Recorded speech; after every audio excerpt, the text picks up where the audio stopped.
Hello everyone, welcome back to my little channel that is becoming a small spot to find some extra information on the Tuareg, which is gaining quick popularity. I've got a couple things to discuss today. I've got a couple videos coming up for you guys. The first one's going to be me installing the graphics kit on this motorcycle. I've already done some of that work. Some of the harder things like the front fender. I got that decal kit from Gas and Roll. It's a company out of Spain with some really high quality decals. So currently doing the left side of the bike, and then I'm going to move over and I'm going to film myself doing the right side of the motorcycle.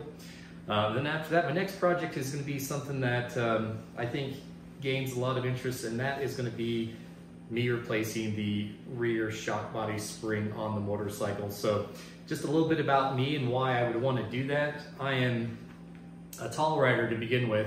I'm 6'4" and approximately 193 centimeters, and I weigh in at 215 pounds before you start throwing a lot of gear on me. That's around 97 kilograms. So I find out at the time I've, gotten all the gear on, but I'm plenty happy with the suspension. But I've pretty much maxed out the preload on the motorcycle when I'm going on a multi-day backcountry discovery routes ride here in the United States.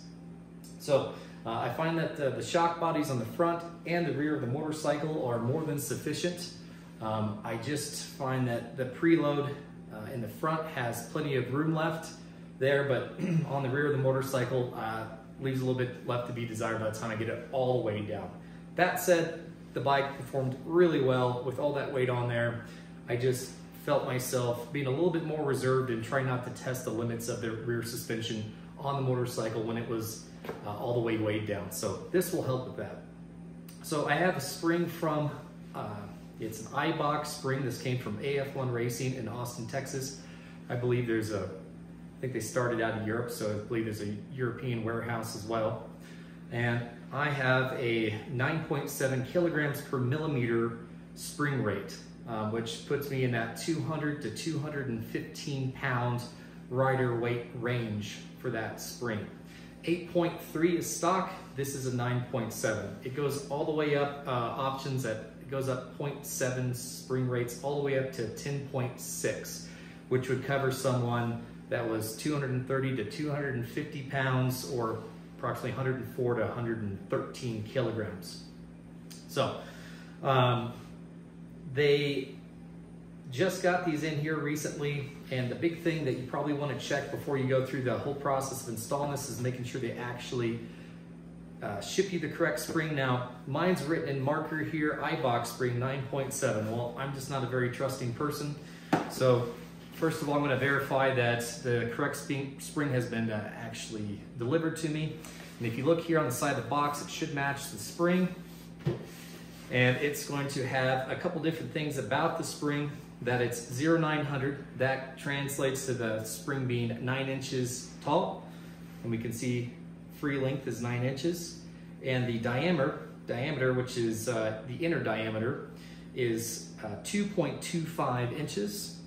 And then the last set of numbers here, 0550, that is 550 pounds per inch.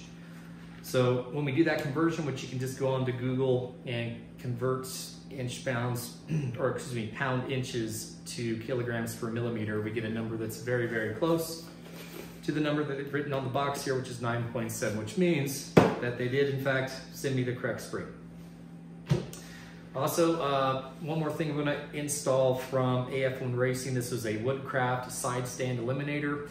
All this does is it just overrides the side stand kill switch, so that if I hit a rock hits my side stand switch, it doesn't disable the bike when I'm out riding. And I just find that that's a safety precaution I just don't find entirely too necessary when I'm out riding. It would be very apparent if the kickstand was dragging. So.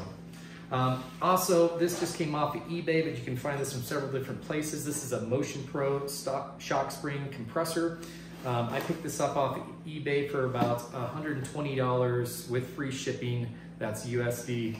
And then the Eibach spring was $128 USD. So anyway, certainly cheaper than having to rebuild the entire rear shock. And it should be a fairly easy install, but no install goes exactly as planned. After removing the seat and after removing the battery, it's approximately a 13-step process to remove the airbox lid and some trim and disconnect the fuel pump and the vapor lines and the harness that drives the fuel pump to get the fuel tank removed and to give me access to the shock body, which can't be pulled down to the bottom like on many other makes of motorcycles. So a few extra steps in the process here, but overall, once the shock is removed, should be fairly easy to use the compression tool and to get the spring replaced with the shock rate that's, or spring rate that is appropriate for my weight. So anyway, stay tuned and thank you for watching.